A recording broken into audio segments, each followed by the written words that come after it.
Buenos días, le habla el médico residente de segundo año, Yasmani Mendoza Caguana, del Hospital Nacional de Mayo. El día de hoy les voy a presentar el proyecto de salud digital titulado Telecitología cervical en zonas rurales del Perú. Comenzaremos la disertación hablando sobre una pequeña introducción, empezando a describir lo que es el problema, dando principalmente lo que es el contexto general del cáncer de cuello uterino en el Perú. Tenemos principalmente que el cáncer de cuello uterino es una de las principales causas de muerte por cáncer en mujeres en el Perú, siendo afectando principalmente a las personas, a las poblaciones más vulnerables.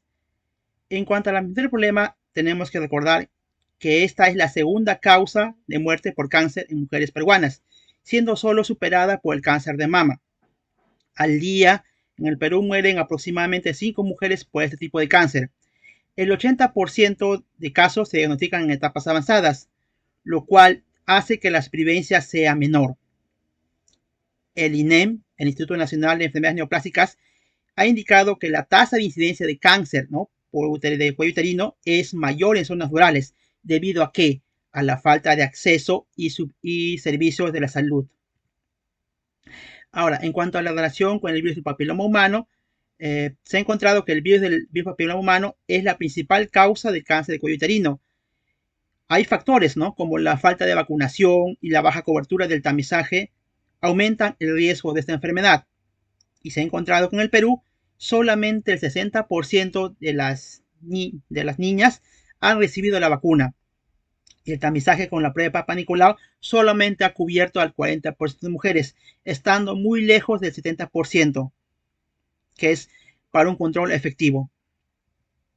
En cuanto al impacto en la salud pública y la sociedad, con respecto al cáncer uterino, se ha visto que la falta de acceso ha impactado en la tasa de detección temprana. También se ha visto que la carga del sistema de salud, ya que el tratamiento, ¿no?, en este caso, en etapas avanzadas, es costoso y requiere hospitalización. También se ha visto que la desigualdad en cuanto al acceso de salud, sobre todo en mujeres de Lima, en zonas rurales, a la que es difícil el acceso, se ha visto que es esta diferencia en cuanto al acceso comparado con, digamos, con zonas más, con mejor nivel socioeconómico, es peor. En cuanto a las dificultades en la detección en las zonas rurales, ¿qué se ha encontrado? Se ha encontrado, por ejemplo, una baja cobertura de las pruebas de tamizaje. Esto debido a qué? A que hay pocos establecimientos de salud con capacidad para realizar este examen.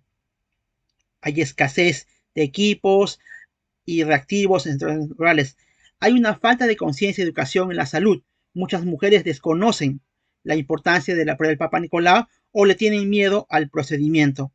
También se ha visto que las barreras culturales y de género han dificultado.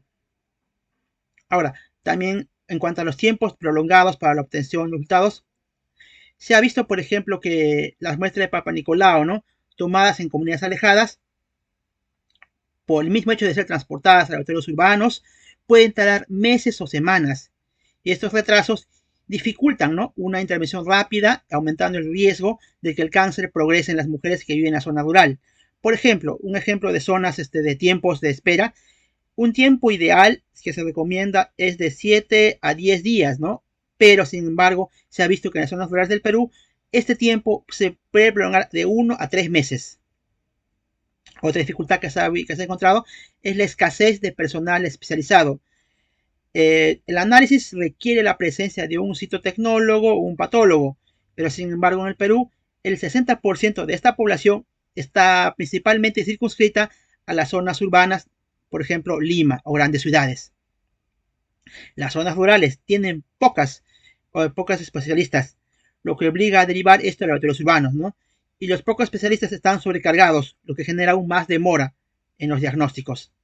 Otra dificultad encontrada es la escasez, es los costos elevados y logística deficiente, ¿no? Esto se ha debido a que por los altos costos de transporte y muestras a laboratorios urbanos, los gastos en infraestructura y equipamiento para procesar las pruebas. Se ha visto una pérdida de la eficiencia en la distribución de recursos.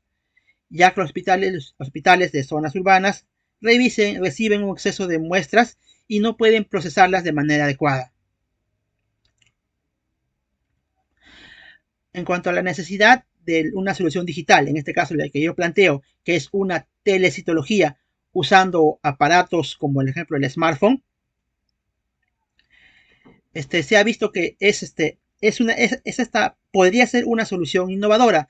¿Por qué? Porque permitiría detectar de manera temprana el cáncer de cuello uterino en zonas rurales. En cuanto a la justificación del trabajo, esta está basada en varios beneficios que encontramos en la población.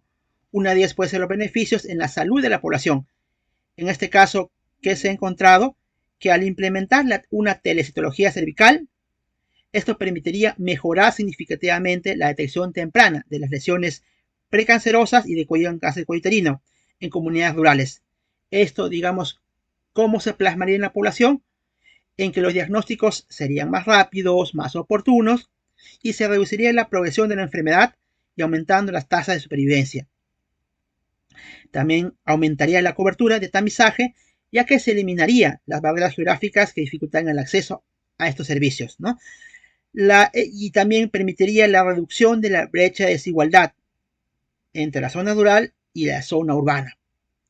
Y también permitiría una mayor adherencia y con menor riesgo de pérdida de contacto con los pacientes. Es decir, las mujeres de la zona rural podrían acceder a mejor tratamiento y más oportuno. En cuanto a la mejora en la eficiencia de los procesos, también como justificación, se ha encontrado que la telecitología cervical permitiría optimizar el flujo de trabajo en cuanto al diagnóstico citológico, al permitir que el personal de salud en las zonas rurales colabore con especialistas, ¿no?, que se encuentran en las zonas urbanas, sin mayor necesidad de transporte, sobre todo las muestras. ¿Y esto qué mejoraría la eficiencia? Se habría plasmado en cómo, en que se reduciría el tiempo de diagnóstico, permitiendo, ¿no?, que los resultados se obtengan de manera adecuada en cuestión de horas en lugar de semanas o meses. También permitiría la descentralización del análisis citológico, haciendo que los especialistas evalúen múltiples muestras de las zonas rurales a las cuales es difícil acceder. También permitiría la capacitación y supervisión remota, ya que los especialistas podrían guiar a los profesionales que laboran en las zonas rurales. Permitiría también una mejor gestión de recursos, al evitar la acumulación de muestras que están en espera de transporte y análisis. Otra justificación que también sería la que le permitiría la reducción de costos en el sistema de salud. El uso de teléfonos inteligentes es una solución económica, ¿no? Porque ya que un celular comparado con una cámara que se usa para las tomas de fotos de láminas es relativamente económico. ¿Y esto qué permitiría? Una menor inversión en equipos especializados, ¿no? Como dije, los equipos inteligentes con una cámara de una buena resolución son más económicos comparadas con cámaras que vienen instaladas en los microscopios. Permitiría también una reducción de costos. Transporte. Esto, ¿por qué? Porque ya no habría necesidad de llevar estas muestras a la zona urbana. Permitiría un menor gasto en personal, ya que los especialistas podrían revisar de manera remota, ¿no?, sin necesidad de desplazarse a zonas rurales. Permitiría también una optimización del uso de recursos médicos, permitiendo a su vez atender a un mayor número de pacientes con el mismo número de personal de salud. Otra justificación es también la sostenibilidad y viabilidad de la solución digital. La telecitología cervical, basada en este caso en uso de smartphones, es una solución sostenible en el tiempo, debido a que el uso de tecnologías, tecnología accesible es también de fácil implementación, ya que los centros de salud en zonas rurales podrían usarlos, ¿no?, de manera adecuada, sin mayor inversión, sin una gran inversión. Permite también una adaptabilidad a zonas con baja conectividad, permitiendo el envío de imágenes incluso en condiciones donde la velocidad de internet no sea muy elevada, muy elevada, y también permitiría el almacenamiento temporal y a su vez también una transmisión directa, ¿no? También permitiría lo que es una integración con sistemas de salud digitales existentes, ¿no? Facilitando lo que es la interoperatividad, en este caso con los registros médicos, electrónicos y plataformas de telemedicina. También abre una posibilidad de expandir la telemedicina hacia otras áreas, como por ejemplo la telepatología en general, aprovechando la infraestructura. En cuanto al contexto del proyecto, vemos que vamos a tratar varios ítems, como por ejemplo lo que es la alineación con prioridades nacionales y locales en salud. En este caso, en cuanto a las políticas nacionales de salud, el Ministerio de Salud, MINSA, ha desarrollado diversas políticas y planes de fortalecer la telesalud para reducir las desigualdades en cuanto al acceso de servicios públicos, ¿no? Tenemos en este caso, por ejemplo, el Plan Nacional de Telesalud del año 2020-2023, la cual tiene como objetivo principales, ¿no? Mejorar el acceso a servicios de salud especializados en zonas rurales, utilizar tecnologías digitales para agilizar lo que son los diagnósticos, reducir la brecha de recursos humanos, ¿no? En salud mediante la telemedicina. En cuanto también a lo que es la prioridad en la prevención del cáncer de cuello uterino, tenemos que en este caso la Estrategia Nacional de Prevención y Control de Cáncer de cuello uterino ha establecido metas, ¿no?, para aumentar la detección temprana. Pero sin embargo, ¿qué ha pasado? Que menos del 40% de las mujeres acceden a la cobertura de tamizaje, ¿no? También se ha encontrado que las muestras pueden tardar meses en ser analizadas, dificultando lo que es el tratamiento en una etapa oportuna, ¿no? Además, también se ha visto que una posible telecitología con smartphones ayudaría a resolver estos problemas que ya mencioné. ¿Por qué? Porque permitiría a los técnicos rurales, en este caso, tomar y enviar imágenes digitales a especialistas, las cuales darían su diagnóstico en menor tiempo, comparado con llevarlas a zonas urbanas, las muestras.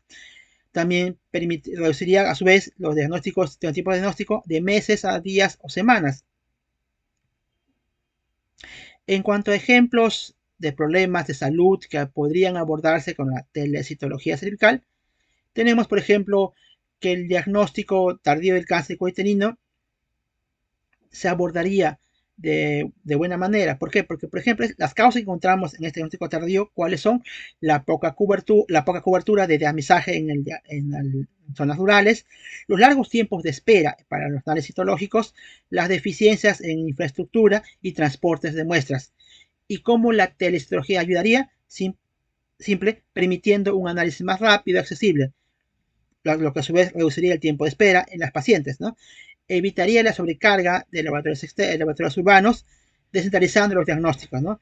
Facilitaría sobre todo las lesiones precancerosas, permitiendo un tratamiento temprano y oportuno. Otro ejemplo que abordaría de la telecitología cervical tenemos, por ejemplo, en cuanto a las barreras culturales y educativas. ¿Qué encontramos? Dificultades como, por ejemplo, hay desconocimiento sobre la importancia del tamizaje, la población tiene miedo o vergüenza hacia el Papa Nicolau. Muchas veces las creencias culturales dificultan la aceptación de la prueba en sí. Ahora, la telecitología, ¿cómo ayudaría? Reduciendo la necesidad de que las mujeres viajen a largas distancias para recibir atención médica. Generaría confianza en la comunidad, ya que el personal de salud es local, ¿no? Facilitaría también en las campañas educativas con uso de imágenes digitales y evidencia visual. Otro ejemplo de abordaje que tenemos es la falta de especialistas en citología y anatomía patológica. Como dijimos hace unos momentos, el 60% de especialistas se concentra en Lima y en las principales ciudades. Y las regiones rurales carecen de personal capacitado muchas veces. ¿Cómo ayudaría la telecitología? Permitiría que los técnicos rurales envíen imágenes digitales a especialistas urbanos. Permitiría la mejora del personal local, aumentando la calidad de servicio en zonas rurales. Evitaría el traslado, ¿no?, de lo que es las muestras citológicas a zonas urbanas, acelerando el tiempo de diagnóstico. Ahora, en cuanto a las definiciones, términos clave, vamos a mencionar algunas de ellas, ¿no? Tenemos, por ejemplo, la telehistología, que se define como una subespecialidad de la telemedicina que permite el análisis diagnóstico citológico, ¿no?, a distancia mediante la digitalización y transmisión de imágenes de muestras celulares, ¿no? En este caso, se emplearía para el diagnóstico de enfermedades como el cáncer de cuello uterino. La citología es una rama de la medicina que estudia la estructura, función y composición de las células, ¿no? En este caso, en el ámbito clínico se usa para diagnosticar sobre todo las enfermedades mediante la observación microscópica de células extraídas del cuerpo, ¿no? Y finalmente definiremos lo que es la citología cervical, que es una prueba de detección que se usa para detectar células anormales de cuello uterino mediante una prueba, el que es el Papa Nicolau.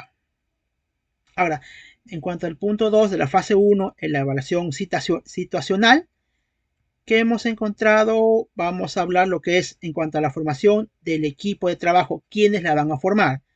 En este caso tenemos que va a estar formada por personal médico y citotecnólogos. En este caso, ¿cuáles serían las funciones que serían? Sería la de, en este caso, la de recolección de muestras que se haría en centros de salud rurales, ¿no? También se encargarían de lo que es la preparación de láminas. Se encargarían también de la captura de imágenes y de la evaluación preliminar, identificando patrones de células anormales y clasificando las muestras en negativas, positivas para lesiones premalignas o malignas, ¿no? Y a su vez también harían lo que es el envío de imágenes mediante una plataforma de telemedicina donde serían evaluadas por especialistas en centros urbanos. Las otras personas que formarían parte de ese equipo serían los patólogos y los especialistas en citología, las cuales tendrían como funciones lo que es la revisión de imágenes, ¿no? Analizarían las fotos de las muestras y determinarían si hay células anormales indicativas de cáncer o de lesiones precancerosas, ¿no? Otra función que harían sería la de diagnóstico citológico. Mediante criterios morfológicos, clasificarían las muestras en benignas, atípicas, lesiones intraepiteliales de alto o bajo grado o sospechosas de carcinoma. Validarían los resultados también, ¿no? O confirmarían las evaluaciones preliminares realizadas por el personal médico anterior mencionado, ¿no? También, finalmente, harían la emisión de informes. Redactarían informes detallados con hallazgos y recomendaciones para el manejo clínico del paciente. El otro grupo que también integraría serían los ingenieros biomédicos y técnicos de equipos médicos, ¿no? Las cuales tenían la función de desarrollar en este caso los adaptadores, ¿no? Harían los ajustes en los microscopios, configurarían la iluminación, la resolución para obtener una imagen óptima, nítida y representativa de la muestra. También ayudarían en lo que son las capacitaciones técnicas y darían soporte y mantenimiento, ¿no?, a los microscopios y dispositivos de captura funcionen correctamente, ¿no?, minimizando el tiempo de actividad en los centros de salud cuando estos equipos se malogren. El otro grupo que también formaría serían los especialistas en tecnologías de la información. En este caso, ¿qué harían? Lo que harían sería desarrollarían la plataforma digital, ¿no? Ayudarían con lo que es la ciberseguridad y la privacidad. Optimizarían el sistema, haciendo que la plataforma sea más rápida, accesible y compatible con todos los dispositivos móviles usados en zonas rurales, ¿no? También de ahí en lo que es el soporte técnico. Brinda una asistencia remota al personal de salud en el caso de que haya fallos en la transmisión de datos o acceso en la plataforma. El otro personal que también es importante es el personal de salud en zonas rurales. ¿Estos qué funciones cumplirían? La de educación y concientización, o sea, mediante visitas a las comunidades alejadas para asegurar que estas mujeres vayan a hacerse la prueba de Papa Nicolau. Asistencia en la toma de muestras, apoyarían a los tecnólogos en la obtención y fijación de las muestras de portaobjetos. Y finalmente lo que es el coordinador del proyecto, la cual tendría las funciones de gestión de recursos, supervisión de actividades, evaluación del impacto y coordinación con los gobiernos regionales y ONGs para facilitar una alianza y ampliar la expansión de este proyecto.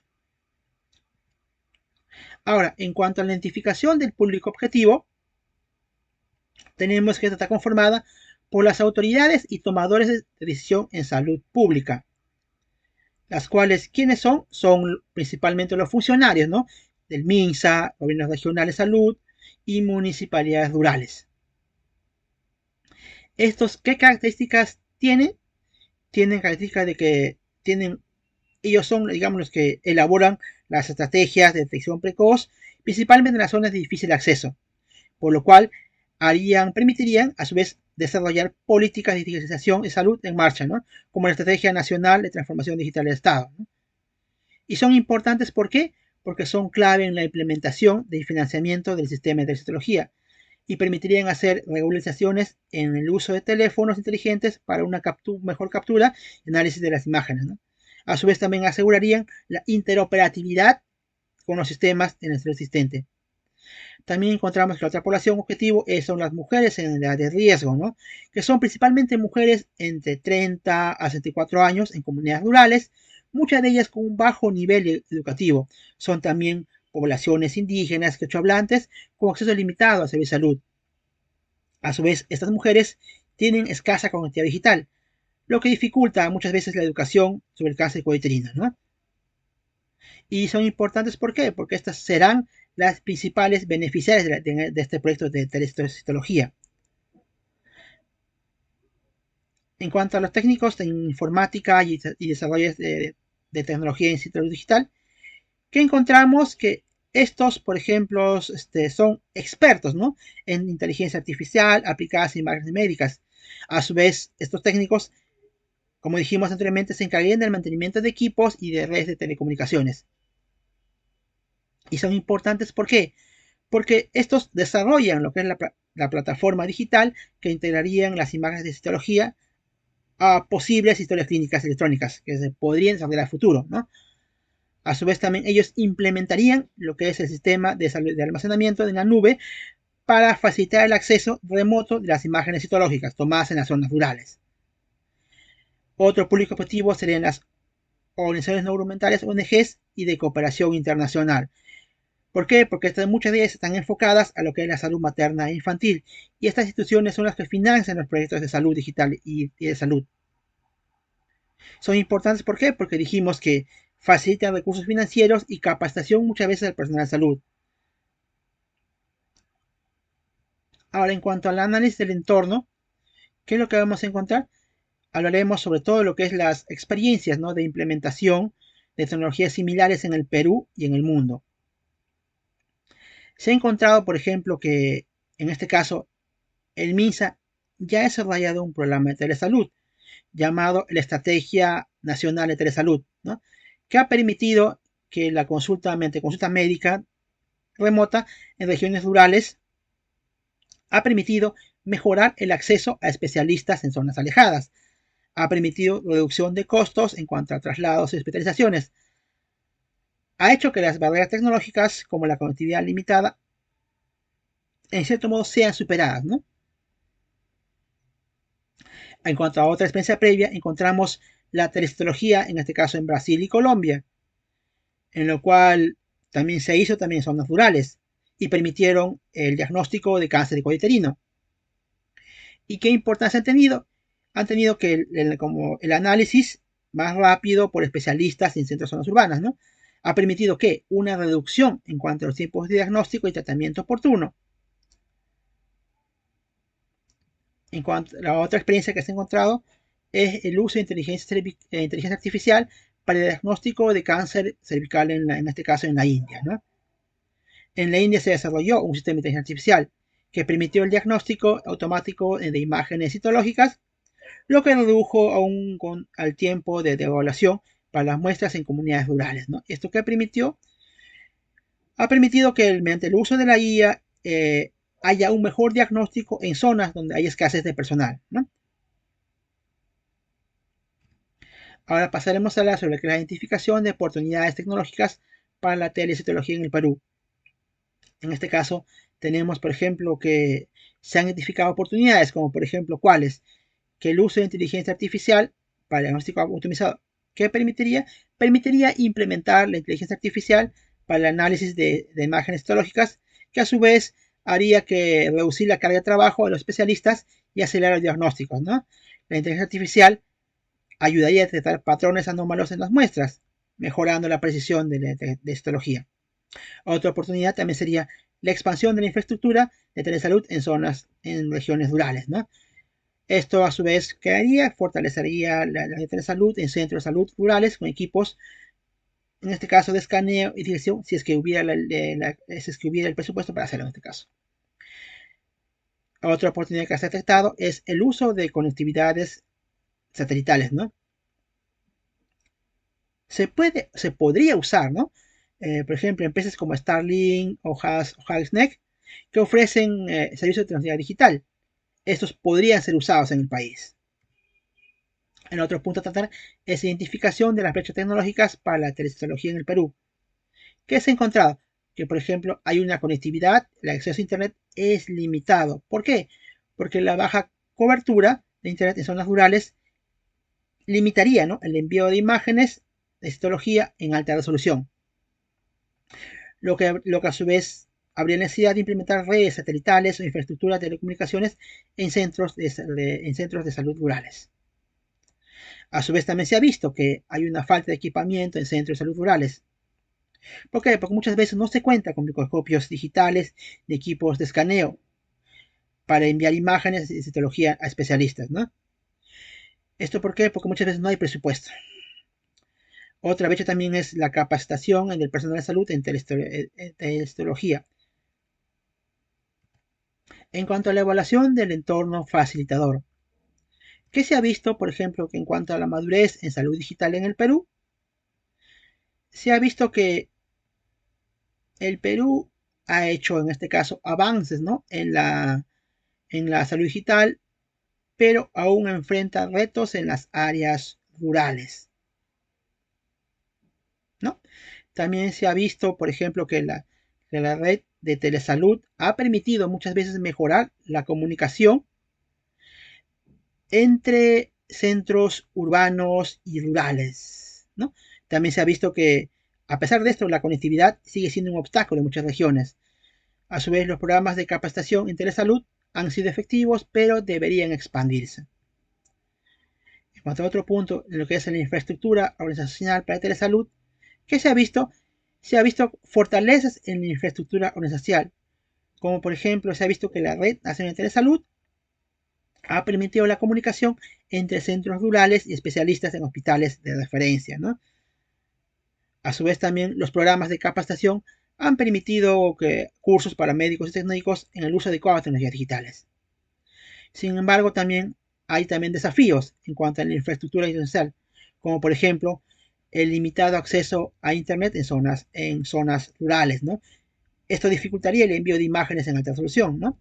La deficiencia de equipamiento, por ejemplo, en microscopios digitales, de imágenes, y también a su vez la escasez de personal capacitado en telepatología y telestología.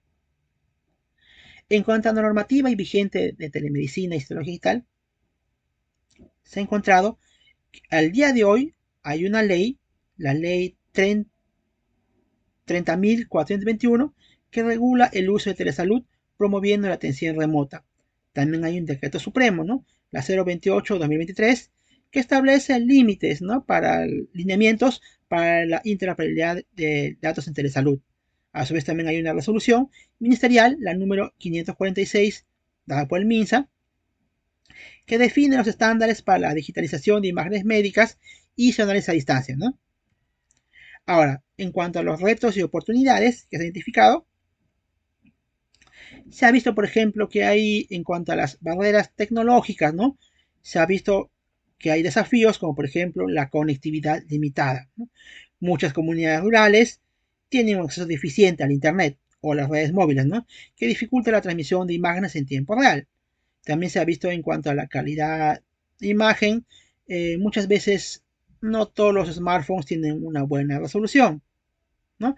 Además también se ha visto en cuanto a lo que es la compatibilidad de software, se requeriría lo que es desarrollar, ¿no?, plataformas que permitieran el acceso para el acceso de las zonas, para el acceso de las imágenes para su posterior envío en evaluación en zonas urbanas, ¿no? También se ha visto lo que es en cuanto a la seguridad y la privacidad de datos.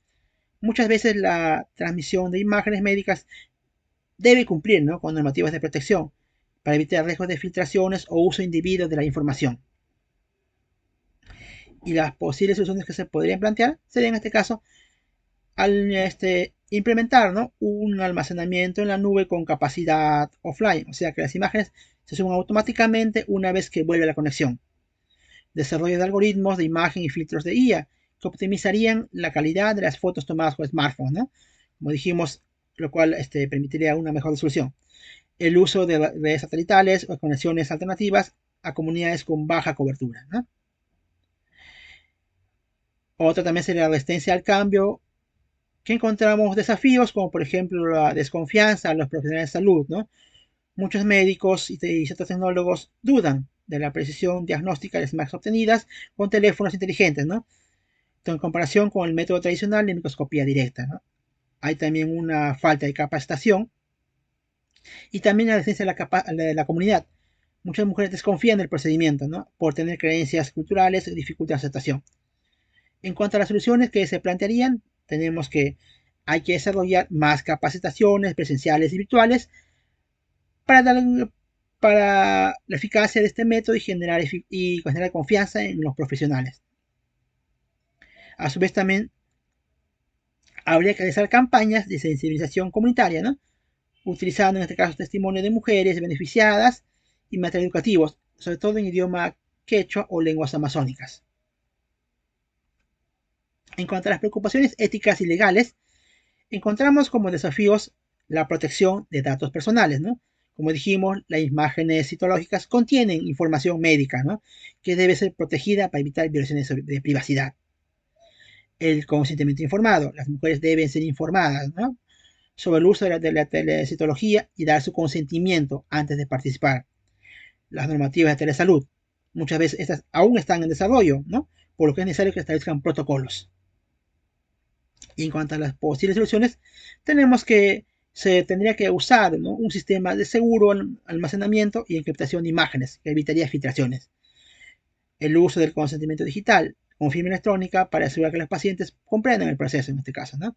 Y también la coordinación con el Ministerio de Salud y organismos reguladores para adaptar la tecnología a la normativa vigente. También tenemos las limitaciones en infraestructura. Te encontramos como desafíos cuáles: la escasez de equipos, el déficit de personal y las dificultades en la logística de referencia y contrarreferencia. ¿Qué soluciones se plantearíamos? Por ejemplo, que se doten microscopios compatibles con adaptadores para smartphone en establecimientos de salud estratégicos, ¿no? Una creación de teleconsulta con citopatólogos en hospitales de referencia, ¿no?, para agilizar el diagnóstico. El uso de herramientas de inteligencia artificial para la clasificación de imágenes, ¿no?, reduciendo la carga de trabajo a los especialistas. Ahora, en cuanto a las oportunidades para la expansión y sostenibilidad del proyecto, que se ha encontrado que esto puede permitir lo que es la mejora al acceso a la salud en zonas rurales, como reduciendo las barreras geográficas. Las mujeres podrían hacer un diagnóstico, ¿no?, sin necesidad de irse a zonas urbanas. Una atención rápida y eficiente, ¿no? Se reduce el tiempo de espera en la toma de muestra y el diagnóstico. Y una mayor cobertura del tamizaje, ya que al facilitar la detección temprana se reducen las tasas de cáncer cervicuterino avanzado, ¿no? Otra oportunidad que se vio, por ejemplo, es el potencial de expansión a zonas de áreas de la salud. También se ha visto lo que es la integración con inteligencia artificial. También se ha visto lo que es la atracción de inversión y cooperación internacional se podría hacer. En cuanto al otro ítem, la fase 2, que es la planificación de la implementación, en cuanto al diseño del sistema de salud digital, este diseño en zona rural debería enfocarse, ¿no?, a superar las barreras existentes en el tamizaje del cáncer de cuello uterino, garantizar la interoperabilidad con otros sistemas de salud, ¿no? A continuación vamos a ver los aspectos claves de este servicio, ¿no?, incluyendo sus requisitos funcionales, no funcionales y las estrategias.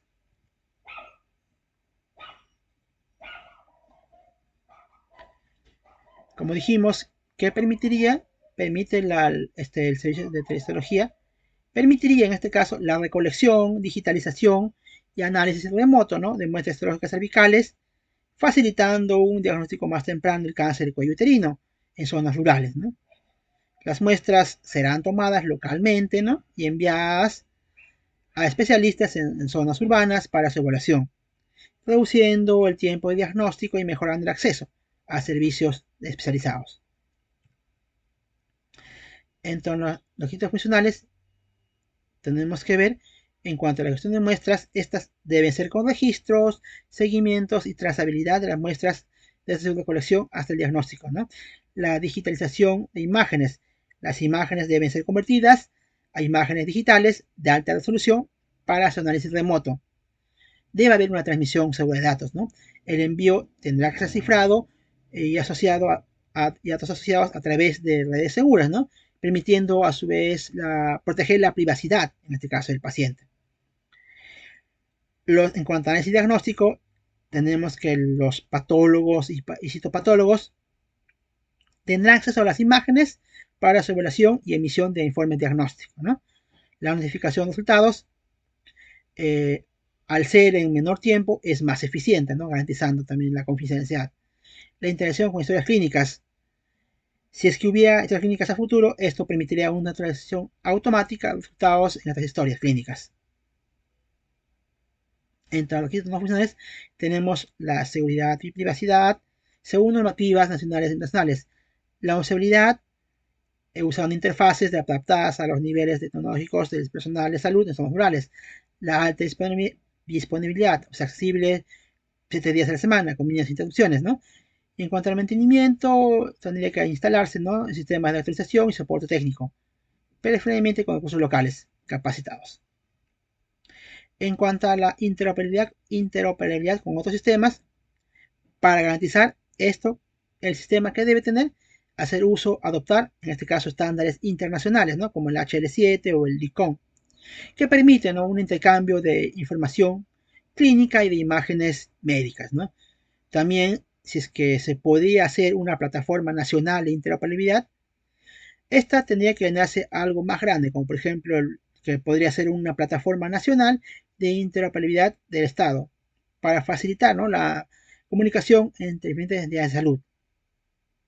También se podría capacitar, ¿no?, al personal, formando profesionales de salud en el uso de sistemas interoperables y en la importancia de estandarizar estos datos, ¿no?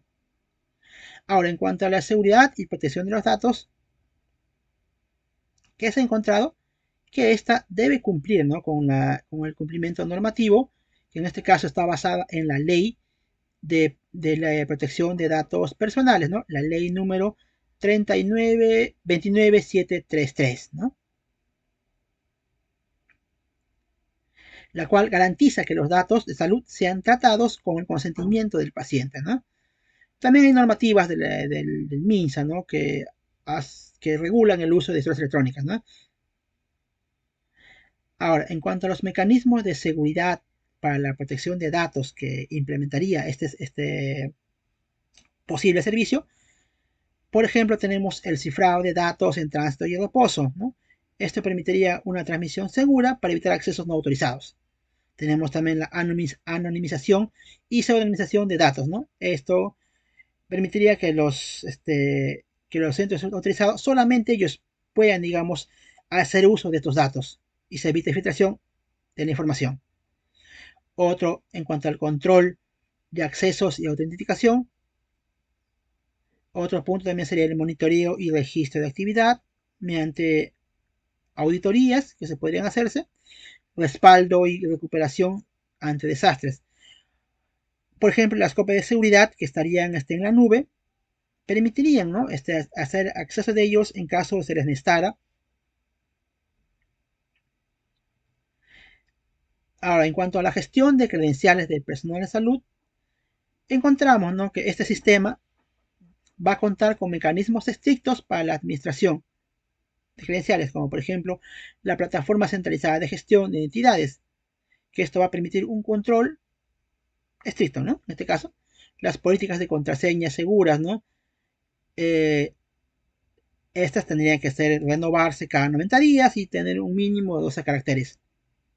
La autenticación basada en biometría, la desactivación automática de cuentas inactivas, ¿no? En cuanto a los retos éticos asociados al uso de la solución, que tenemos, ¿no? Que el uso de tecnologías digitales en salud lleva desafíos éticos, ¿no? Que deben ser abordados desde su diseño e implementación. ¿Cómo se abordaría? Mediante el consentimiento informado y autodeterminación, ¿no? Garantizando que previamente los pacientes comprendan cómo se van a usar sus datos, ¿no? Ofreciendo también la posibilidad de revocar este consentimiento en cualquier momento. El paciente no quiere, no se hace. La brecha tecnológica y equidad en el acceso, ¿no? Mediante la capacitación para el personal de salud en el uso de la plataforma, el uso responsable de inteligencia artificial, la protección contra la discriminación y estigmatización, ¿no? En cuanto a los procedimientos operativos y estándar, vamos a hablar varios ítems. En este caso, en lo que se refiere a la captura de imágenes y smartphones, ¿no? Como dijimos, lo ideal para este proyecto o servicio es que se usen smartphones con una resolución aceptable y se usen adaptadores. Como dijimos, tanto el adaptador como el smartphone son más económicos que usar una cámara preparada especialmente para el uso de microscopios. En cuanto a la preparación del equipo, que tenemos que ver que el equipo cuente con una buena carga de batería, ¿no? Para garantizar su uso durante mayor tiempo. Tenemos que ver que el equipo esté en adecuado estado, ¿no? Cuente con una buena iluminación y también a su vez cuente con un software adecuado. En cuanto a la preparación de la muestra, tenemos que ver que se haga al inicio una fijación adecuada, ¿no? Mediante el uso del alcohol al 96% para evitar artefactos en las selvas, ¿no? Se tiene que seleccionar principalmente lo que son las áreas representativas, ¿no? Es decir, que se incluye la zona de transformación del cuello uterino, que es donde principalmente se producen lesiones precancerosas. El microscopio debe tener aumentos de 10, 40 y 100, ¿no? Ajustando el enfoque manualmente para capturar las imágenes. Ahora, en cuanto a las capturas de imágenes, como dijimos, el smartphone celular tiene que tener una buena resolución, mínimo 12 megapíxeles, para que vean al fondo, al mínimo, los detalles celulares, ¿no? Tener un buen balance de blancos y un UHD para que fuera compatible para mejorar la nitidez. El número de imágenes recomendada tendría que ser 3 imágenes por muestra, ¿no? Enfocando las áreas que muestran mayor representatividad celular. En cuanto a la verificación de calidad, como tenemos que corregirnos si es necesario, si la imagen no cumple con los criterios mencionados anteriormente, simplemente se repite. En cuanto al envío de imágenes, será mediante formatos comunes como el PNG o JPG, pero en alta calidad. En cuanto a la plataforma de envío, esta tiene que ser una plataforma que debe incluir almacenamiento en la nube, pero con acceso restringido para evitar filtración de la información.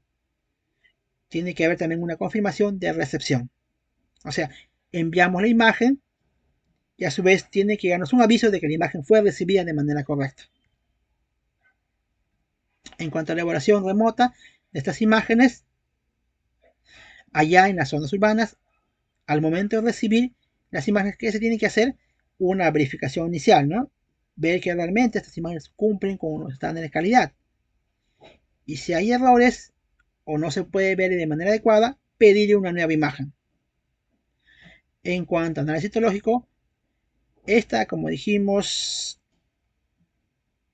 será analizada, en este caso por un especialista, el cual va a identificar las células atípicas, ¿no? Mediante la evaluación en cuanto a lo que es tamaño, forma del núcleo, relación núcleo-citoplasma, presencia de núcleos prominentes, ¿no? Y la clasificación inicial se hará mediante el sistema Bethesda. En cuanto al informe de resultados, tenemos que ver que el tiempo de respuesta debe ser menor de 48 horas en lo posible, para evitar un manejo eficiente, ¿no? El formato del informe debe incluir estas imágenes con anotaciones e interpretación de los hallazgos, ¿no? Validación y segunda opinión. En este caso, habría una revisión por un segundo especialista para mejorar la precisión Y si en caso hubiera casos dudosos o discrepancias, se podría realizar una reunión virtual para discutir el caso antes de enviar el informe. Y en cuanto al envío diagnóstico, esto, como dijimos, tiene que ser a una plataforma con acceso restringido y solamente a personal de salud autorizado. Ahora, en cuanto a la capacitación del personal de salud en telecitología, estas pueden hacerse mediante sesiones teóricas, ¿no? En las cuales se va a desarrollar conceptos básicos, ¿no? Como citología cervical, patógenos del BPH y clasificación de las lesiones cervicales, ¿no? También se puede hacer un entrenamiento práctico, como mediante ver cómo será la captura de imagen, ¿no? Usando, como dijimos, adaptadores para smartphone y el ajuste de la cámara que se va a usar. También hay que capacitarlos en lo que es el uso de la plataforma, ¿no? Cómo se suben las imágenes, cómo se realizan los informes y cómo se gestionan los datos, ¿no? A su vez también hay que hacer una evaluación y certificación. Ahora, un ejemplo de protocolo clínico, por ejemplo, tenemos que este protocolo de tamizaje, mediante el uso de telecitología cervical, va a haber criterios de inclusión. Por ejemplo, tenemos en este caso mujeres de 25 a 65 años. Y las pacientes podrían, digamos, y obviamente firmar el consentimiento informado, ¿no? La toma de muestra se haría con lo que son instrumentos, en este caso la espátula, el cepillo cervical, y una fijación con alcohol al 96%. La captura y envío de imágenes, como dijimos, la captura con un smartphone con buena resolución, mínimo 3 imágenes por muestra, y sube a una plataforma dentro de las 6 horas siguientes a la toma de muestra, ¿no? El diagnóstico y manejo, como dijimos, tiene que ser en 2 días a lo mucho, y la clasificación sería mediante el sistema Bethesda. Ahora, en cuanto al paquete de información para la telestología cervical, se va a estudiar en lo que son en base a módulos. Tenemos, por ejemplo, la introducción a la telestología, en la cual vamos a ver los beneficios, ¿no? de la telestología en zonas de difícil acceso. En el módulo 2, introducción de smartphones a la captura de imágenes. Tenemos que capacitarlos en el uso de adaptadores para el microscopio, las técnicas de captura y ajustes de imagen. También lo que es la plataforma de telestología, en este caso en el registro de pacientes y el almacenamiento seguro, la descarga e interpretación de informes. En el módulo 4, el manejo de pacientes con lesiones cervicales, ¿no? Como dijimos, mediante la clasificación, mediante el sistema Bethesda y de guías de tratamiento, ¿no? En cuanto a la participación de pacientes y consideraciones de equidad, hay que ver lo que es la importancia de la participación inclusiva y la equidad, ¿no? En este caso, promover la equidad. ¿Qué significa garantizar que todas las mujeres, sin importar su ubicación geográfica, condición socioeconómica o posibles discapacidades, tengan acceso, ¿no? a este posible proyecto, ¿no? En zonas rurales, el acceso a servicios médicos especializados es limitado y muchas mujeres tienen, ¿no? barreras económicas, culturales y tecnológicas para acceder. Ahora, la participación activa de los pacientes es clave para generar confianza en la tecnología y mejorar la adherencia, ¿no? al tamizaje y optimizar lo que es el impacto de este programa. En cuanto a las estrategias para garantizar el acceso inclusivo, vamos a estudiar punto por punto. Por ejemplo, tenemos la accesibilidad para personas con discapacidad. En este caso, lo que trataremos es de diseñar una plataforma intuitiva, ¿no? Con iconos grandes y navegación sencilla, para personas con baja alfabetización digital o dificultades motoras. ¿No? Inclusión de comunidades vulnerables. Se tiene que desarrollar material educativo en lenguas originarias, quechua, aymara, lenguas amazónicas, ¿no? para asegurar la comprensión cultural y lingüística de la información sobre la telestología. Las soluciones tecnológicas para superar barreras de conectividad. Lo que tiene que hacerse es implementar también una funcionalidad offline en la aplicación, en este caso de las imágenes, para permitir que la captura y almacenamiento temporal se reanude, ¿no? una vez que se vaya al internet por algún motivo en zonas rurales, que es muy común. Estrategias para aumentar la adopción y confianza en la tecnología, ¿no? mediante campañas de sensibilización a nivel comunitario, sobre la importancia de la salud cervical, el uso de tecnología como una herramienta de prevención, ¿no? Creación de una línea de soporte vía WhatsApp o llamadas gratuitas, ¿no? Para responder consultas y brindar asistencia técnica, ¿no?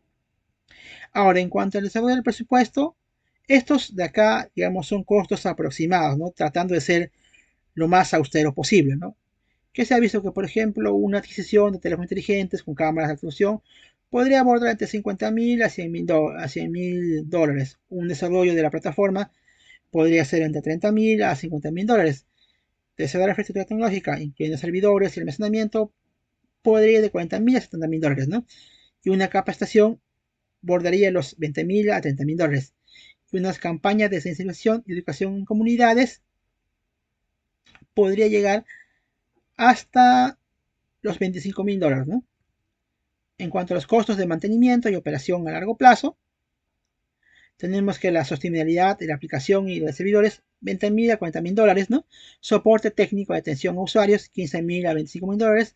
Renovación de equipos, ¿no? Cada 3-4 años, 10.000 a 20.000 dólares. Capacitación de continente de personal de salud, 10.000 a 20.000 dólares. Campañas de reeducación y sensibilización, 10.000 a 15.000 dólares, ¿no? Ahora, en cuanto a las estrategias de financiamiento y sostenibilidad, estas cómo se pueden hacer mediante alianzas con el gobierno y el Ministerio de Salud, integrando, ¿no?, el programa en estrategias nacionales de prevención de cáncer, ¿no? Esto a su vez permitiría el uso de fondos públicos destinados a la salud digital y telemedicina. Ahora, en cuanto a lo que es la colaboración con organismos internacionales y ONGs, que se ha visto que hay que buscar, ¿no?, financiamiento a las ONGs que nos permitan presupuesto, ¿no?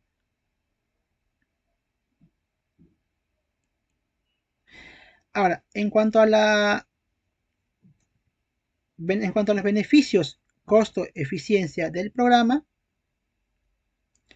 que se ha visto que invertir en telocitología cervical en zona del Perú es costo efectivo en comparación con el gasto que representa el tratamiento, ¿no?, del cáncer de cuello uterino en etapas avanzadas, ¿no? ¿Por qué? Porque el costo de tratamiento es de 8.000 a 15.000 dólares por paciente, un aproximado, ¿no? También se ha visto que el costo de tamizaje digital temprano, en este caso, sería menos de 50 dólares por paciente, ¿no? Por lo tanto, el diagnóstico temprano mediante telecitología permitiría reducir la mortalidad y los costos asociados al tratamiento tardío, ¿no?, generando un impacto positivo tanto en el sistema de salud como en la calidad de vida de las mujeres en comunidades vulnerables. Finalmente, en la fase 3, veremos lo que es el monitoreo, evaluación y mejora continua, ¿no? En este caso hay que definir lo que son los objetivos de monitoreo y de evaluación. Tenemos que ver lo que son los indicadores de monitoreo y evaluación, indicadores de este resultado, estructura y proceso, ¿no? En cuanto a indicadores de estructura, ¿qué encontramos? Que estas van a medir lo que es la cantidad de teléfonos inteligentes entregados a centros de salud rurales, ¿no? Por ejemplo, una meta que se esperaría sería un teléfono inteligente por cada 2.000 mujeres en edad de tamizaje, ¿no? También los centros de salud rurales tienen que ser equipados, ¿no?, con tecnología para telecitología, y que se espera que el 80% de los centros priorizados en las zonas rurales sean cubiertas, ¿no? La cobertura de Internet en centros de salud rurales, ¿no?, que se espera que un 75% de los centros de salud tengan conectividad asegurada, ¿no? Personal de salud capacitado. Una meta del 90% del personal debe estar capacitado de manera adecuada. La cantidad de laboratorios de referencia habilitados, que al menos haya un laboratorio por cada región que permita la alta carga de datos, de casos en este caso. En cuanto a los indicadores de proceso, el número de pruebas de telecitología realizadas mensualmente, que se espera que 500 a 1.000 pruebas por mes sean realizadas, ¿no? En cuanto al tiempo promedio de análisis y entrega de resultados, que se espera que estas sean en menos de 72 horas. En cuanto al porcentaje de imágenes con alta calidad diagnóstica aceptable, ¿no?, que se espera que el 95% deben ser de calidad óptima, ¿no? En cuanto al número de sesiones y capacitaciones realizadas, se espera que sean al menos 2 capacitaciones anuales por región. En cuanto al tiempo de respuesta en la plataforma digital, que se espera que al menos de 10 segundos por imagen. En cuanto a los resultados, en cuanto al incremento en la tasa de cobertura de tamizaje no rurales, que se espera que del 20 al 30% sea en 3 años, ¿no? En cuanto al porcentaje de casos positivos detectados en etapa temprana, se espera que más del 80% sea detectado en la etapa inicial. En cuanto a la reducción de la mortalidad de cáncer por cuello uterino, que se espera que haya una reducción del 30% en al menos 5 años, ¿no? En cuanto al número de mujeres referidas a tratamiento oportuno, que se espera que el 100% de los casos positivos reciban tratamiento, ¿no? En cuanto al nivel de satisfacción de usuarios y de personal de salud, que se espera que el 85% de satisfacción entre usuarios y médico personal. En cuanto a los mecanismos de monitoreo y evaluación, se harán mediante estrategias, ¿no?, de seguimiento continuo, como mediante ¿qué? El uso de una plataforma de datos en tiempo real. Este registro digital que permitiría que las imágenes realizadas, enviadas y resultados entregados a tiempo adecuado, ¿no? Auditorías y supervisión técnica, mediante evaluaciones semestrales en centros de salud rurales para verificar la operatividad de la plataforma, ¿no? Encuestas de satisfacción, una aplicación de encuestas a usuarios y personas de salud para ver cómo está el uso de la teletología, ¿no? Identificando barreras y oportunidades en el mejora del sistema, ¿no? Mediante análisis de impacto epidemiológico también. Ahora, en cuanto a la planificación de la mejora continua de este proyecto, ¿qué se ve? Se ve, por ejemplo, en cuanto a la importancia de lo que es la retroalimentación y ajuste del servicio.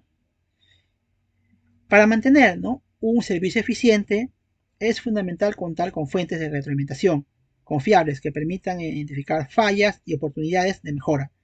Estas fuentes que deben incluir usuarios del servicio, ¿no?, pacientes y personas de salud, los cuales nos darían opiniones sobre la accesibilidad y facilidad del uso y tiempos de respuesta, ¿no?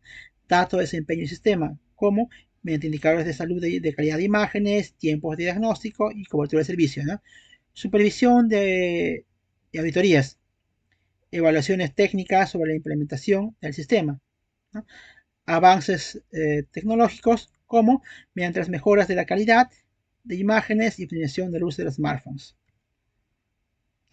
En cuanto a los mecanismos de mejora continua, por ejemplo, en cuanto a encuestas de satisfacción de pacientes y personas de salud, esas tendrían que ser trimestrales, ¿no?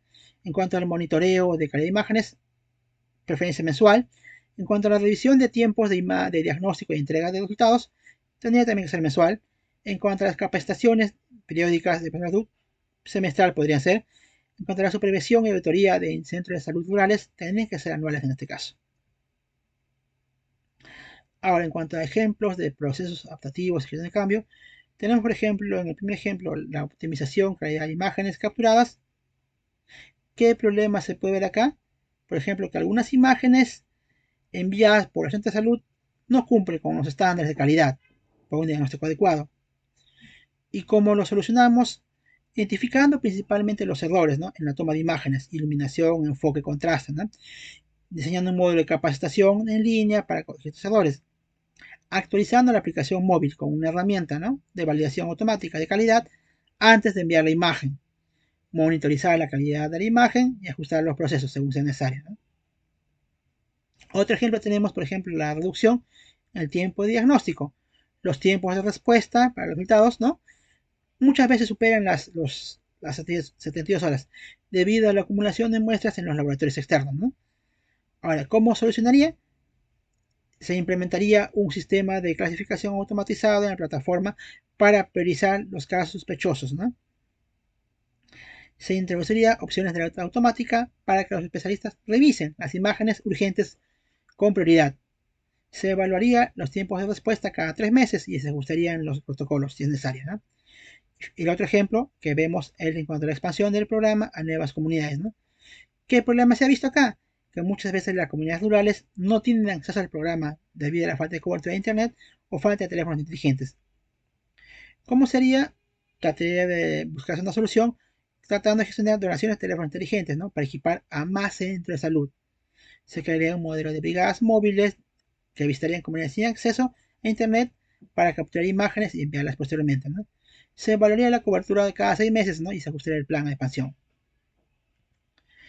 En cuanto a las herramientas para la gestión de cambio de atención, tenemos, por ejemplo, que para garantizar una implementación flexible y sostenible, se van a utilizar herramientas tecnológicas y metodologías de gestión de cambios, como por ejemplo el análisis de datos y tablas de control, metodología para ciclos de mejora, ¿no? Capacitaciones continuas y actualizaciones de los procedimientos.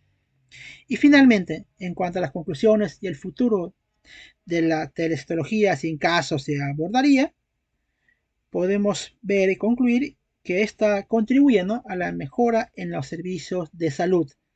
¿De qué manera?